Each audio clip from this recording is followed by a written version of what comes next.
पिछले 2-3 दिनों से टीवी चैनल्स और सोशल मीडिया पर हाहाकार मची हुई है कि साहिवाल में मासूम बच्चों के सामने उनके वालिदैन को गोलियों से छलनी कर दिया गया है।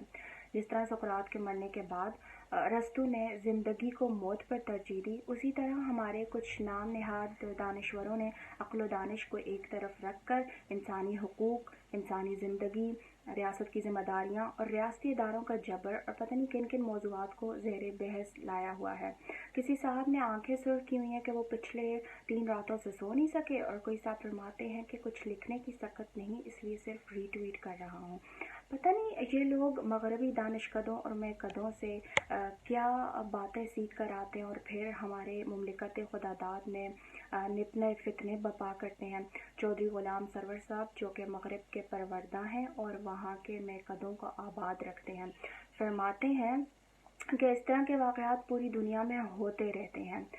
सारी ज़िंदगी मगरब में गुजारने के बाद भी वो चौधरी और ग़ुलाम ही रहे। काश सरबर आबुर्दा होकर सरवर भी हो जाते। खैर, राजा बिशारत साहब, जो कि वज़ीर क़ानून हैं, वो फरमाते हैं कि आल्टो कार में बच्चों के और उनके वालिदैन और उनके ड्राइवर के अलावा 4-6 दहशत गर्द भी थे, जो कि वहाँ से उसी तरह से ज़िंदा बचकर निकल गए जिस तरह से मेहरान बेस से दहशत गर्द ज़िंदा बचकर निकल गए थे। इस पर इन नाम नहाद दानिश्वरों ने सुकरात की तरह डायलॉग शुरू कर दिया है कि आल्टो कार में 10 लोग कैसे संभाल सकते हैं।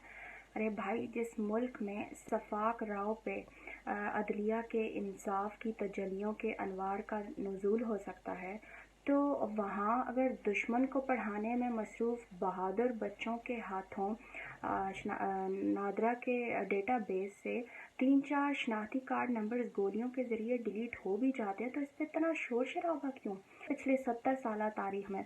कब, कैसे और किस वक्त हज़ारों लाखों लोग ताराज हुए और हो रहे हैं, और जिन हाथों से हुए वो अयां भी हैं और बग़ैर दस्तानों के भी। लेकिन हम कुछ नहीं कर सकते क्योंकि यहाँ बाढ़ ही फसलों को खाए जा रही है। लिहाजा मेरी इन नाम नहाद दानिश्वरों से गुजारिश है कि वो दुश्मन के आलाकार ना बने और रियासती इदारों के ख़िलाफ़ अपने कलम और शरपसंद ज़बानों को लगाम दें, और हुर्रियत पसंद शेर दिल ज़ैद हामिद साहब से तकमील पाकिस्तान के मराहिल समझें और 5th जनरेशन वॉर की अंदोनाखियों से अपने बच्चों को महफूज रखें, क्योंकि हो सकता है वो यूं सरे राह चलते किसी रियासती एहलकार के हाथों मारे जाने से ज़्यादा मौलिक साबित हों।